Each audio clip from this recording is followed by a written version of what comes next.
Of course, whatever we do in the company, if it is a medical device or a non-medical device, it is always having the same standard. My company is having the standard of 13485, 216. This is the newest norm we have for medical equipment. Normally you have to fulfill this norm at the end of 2019, at the middle of 2020. So all our devices are in this project and approved.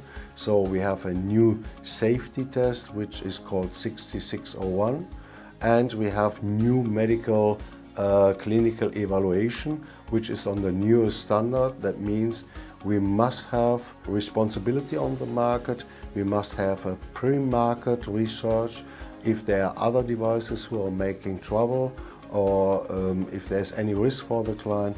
I think from the risk side we are one of the best on the market. Generally the certification have a little bit changed, and at the moment you have a 2 Class A certificate. This means you get a CE with a number, and then you know that it is a medical device.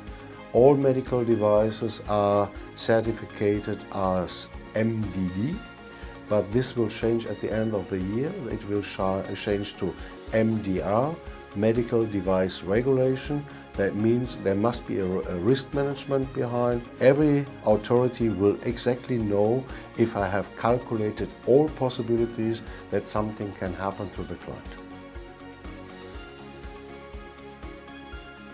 Of course, we have this standard, and we are working now for the new test device, so that we are also getting this. 2 are already done, 1 is in process, but it is also done. So it is only a time of the authorization to get the letter, and this is out of our focus. When you are doing clinical research with a non-clinical device or non-conventional clinical device, it is very difficult, because the rules normally to do a study is you must have a golden standard. That means you have to do a double-blind study. But when we are talking about physiology, every person is unique, so this is not working in this way. We did it in another way. We did studies on a group of people, so like 800 children who are at school, who are normally medical non-accepted, so everything is fine to them. And we checked 2 or 3 parameters to see if they are really having the healthy state. Then we saw that there is something wrong. We called them back to the medical department. We did the medical research on them, and then we found that there is something wrong. And this was, in our case, the clinical approval. Another study we did was at a rehabilitation center.